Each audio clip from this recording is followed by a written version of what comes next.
मैं ये पूछना चाह रहा था अरुण भाई से कि आपको बार बार ऐसा भाजपा वाले क्यों बोलते हैं कि सही आदमी गलत पार्टी में है, आमंत्रित करते हैं आपको, मतलब इसके पीछे राज क्या है?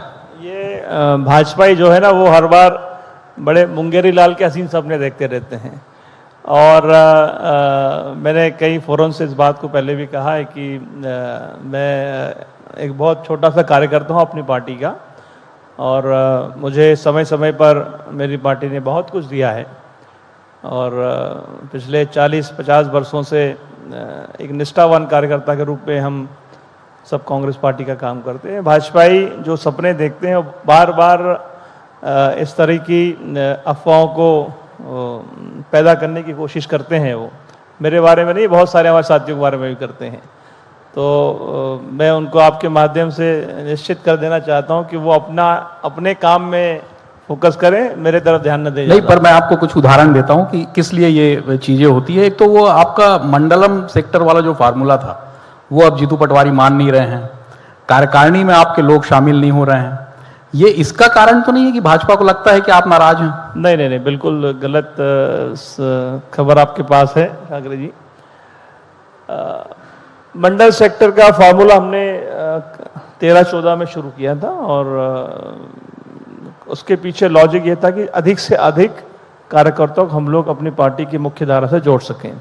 एक सफल प्रोग्राम हमने बनाया था, और वो मुझे उसी को लागू जब कमलनाथ जी अध्यक्ष बने उनने भी किया, और अभी भी वही मंडल सेक्टर का जो फार्मूला हमने तैयार किया था उसी पर प्रदेश कांग्रेस कमेटी भी काम कर रही है। और कार्यकारिणी में जो प्रदेश की कार्यकारिणी बनी है, ये ज्यूरिडिक्शन प्रदेश कांग्रेस का अध्यक्ष को रहता है। हाँ, उसमें ज़रूर कुछ त्रुटियां हुई है, उसके बारे में हमने चर्चा की उनसे, और मैं समझता हूं कि जल्द इसको हम लोग ठीक करेंगे। चलिए, आपने स्पष्ट इस मंच से ये तो कहा कि त्रुटियां हुई हैं। पॉलिटिकल अफेयर कमेटी में आप शामिल नहीं हुए? नहीं, मैं उस समय यहाँ नहीं था, मेरे परिवार में शादियां थी, मुझे संदेश मिला था मीटिंग में जाने का। मैं अपने प्रभारी को मैं क्यों नहीं गया उसके बारे में मैंने उनको अपडेट कर दिया था। जी, मैं सज्जन जी आपसे पूछना चाहूँगा, ये मैसेज है कि आजकल आप जीतू जी के संकट मोचक बने हुए हैं, और ये भी है कि मोर्चा पूरा उनके तरफ से संभाल लिया है आपने। देखिए, इस बात से तो आप भी इनकार नहीं कर सकते कि सीनियर लीडरशिप कांग्रेस की मेरी गिनती होती है, अरुण भाई की होती है। हमारा सिद्धांत है विशेष जी कि जिसके हाथ में पार्टी का झंडा है, उन हाथों को मजबूत करने के लिए हमें कुछ भी करना पड़े, बड़ी ताकत के साथ,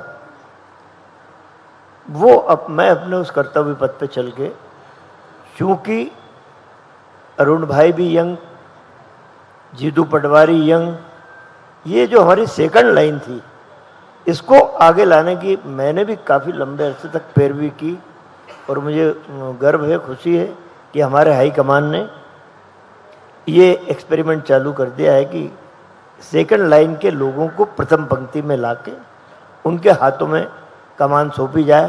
तो चूंकि जीतू पटवारी यंग हैं, एनर्जेटिक हैं, अनुभव हम लोगों के पास ज़्यादा है, तो वो एक तालमेल बिठा के मेरी कोशिश होती है कि हम अरुण भैया, मैं, मुकेश नायक, एनबी प्रजापति, ये हम जितने सीनियर लोग हैं, राजन सिंह जी, हम सब तीन नाम आप भूल रहे हैं, मैं आपको याद दिलाता हूँ, अजय सिंह जी, गोविंद सिंह जी और लक्ष्मण सिंह जी, जो मेरे ये तीनों नाराज हैं असल में। जो मेरे पहुंच में, वो सब तो हम लोग आगे, ये तीनों आपके पहुंच में नहीं, आगे बैठ जाता हूँ।